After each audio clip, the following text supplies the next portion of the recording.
Anda telah mengunduh podcast yang dipaparkan oleh Pendeta Dr. Erastus Sabdono ini dari truth.id/voice. Selamat mendengarkan podcast ini. Shalom saudara sekalian, salam sejahtera. Kebenaran hari ini berjudul Perjuangan dalam Pendamaian. Suatu hari nanti ada orang-orang yang sangat menyesal dalam ketakutan dan kegentaran yang hebat karena mereka tidak pernah bisa bertemu dengan Bapa di surga.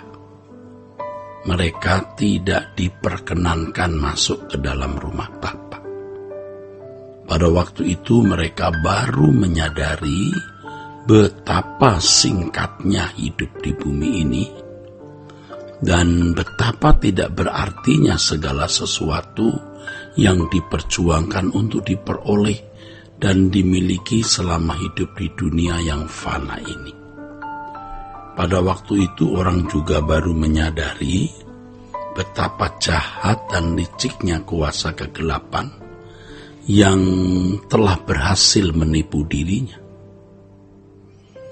Orang-orang yang telah tertipu tersebut sangat menyesal karena selama hidup di dunia menganggap Tuhan bukan sesuatu yang bernilai tinggi.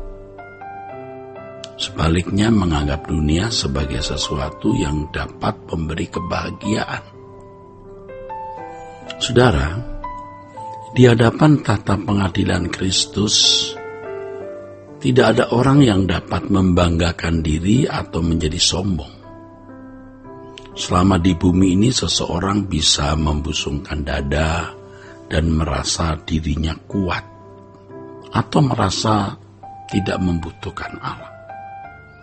Orang-orang seperti ini mengandalkan kekuatan uang atau kekayaan dunia yang semua itu dikatakan oleh firman Tuhan sebagai mamon yang tidak jujur.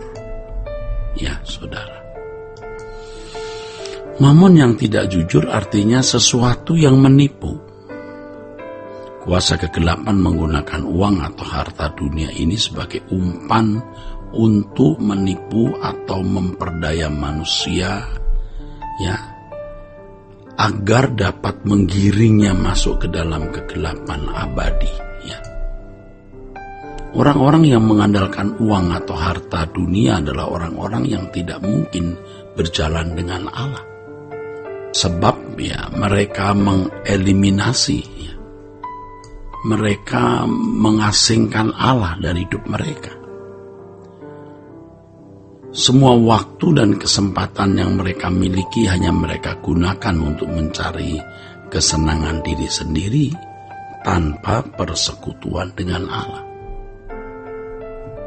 Saudara, oleh sebab itu kesempatan yang masih ada untuk berjalan dengan Allah hendaknya tidak disia-siakan. Kesempatan yang Tuhan berikan ini kesempatan yang tidak bisa dibeli, ya, diberikan oleh Allah sebagai anugerah, saudara. Nanti kalau sudah meninggal dunia di hadapan pengadilan Tuhan, ya, tidak ada kesempatan lagi untuk berdamai dan berjalan dengan Allah. Nah, kita tidak boleh disesatkan oleh doktrin yang mengisyaratkan atau mengesankan bahwa kalau Yesus sudah mati di kayu salib bagi kita, maka semua sudah selesai di kayu salib, tidak dibutuhkan respon kita sama sekali. Ini ajaran yang tidak tepat. Diajarkan oleh mereka bahwa kurban Yesus sudah mendamaikan kita dengan Allah, dan jika kita telah diperdamaikan dengan Allah, maka tidak perlu ada usaha apapun dari pihak kita untuk mengisi perdamaian itu atau pendamaian itu. Ya, saudara, memang ada bagian yang sudah selesai di kayu salib, yaitu yang menjadi tanggung jawab Yesus di hadapan Bapa. Tapi bagian kita belum selesai. Ya, bagian kita belum selesai, saudaraku.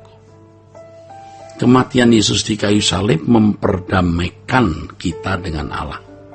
Tetapi hal itu tidak otomatis membuat kita sudah benar-benar berkeadaan berdamai dengan Allah secara ideal, yaitu hidup berjalan dengan Allah. Belum. ada tanggung jawab bagi orang percaya untuk bertumbuh dalam kedewasaan rohani, agar bisa berdamai dengan Allah secara benar atau berjalan dengan Allah secara ideal sesuai dengan kehendak Allah, sesuai dengan standar Allah. Dalam hal ini ada tanggung jawab yang harus kita penuhi sebagai umat pilihan. Itulah sebabnya Yesus memberi mandat agar semua bangsa dimuridkan, artinya agar orang percaya diajar untuk menjadi manusia sesuai dengan rancangan semula, agar bisa bersekutu dengan Allah yang Maha Kudus.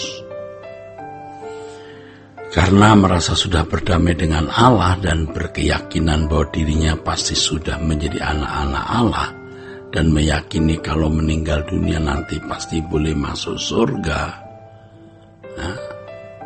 maka banyak, saudara, orang Kristen yang tidak sungguh-sungguh berjuang untuk menjadi anak-anak Allah, tidak sungguh-sungguh berjuang untuk bertumbuh menjadi anak-anak Allah. Mereka adalah orang-orang yang tidak mengerjakan keselamatannya dengan takut dan gentar. Mereka menganggap bahwa keselamatan itu mudah dan sudah terjadi secara atau sudah berlangsung secara otomatis ketika mengakui Yesus sebagai Tuhan dan Juru Selamat dengan mulut dan pikiran mereka.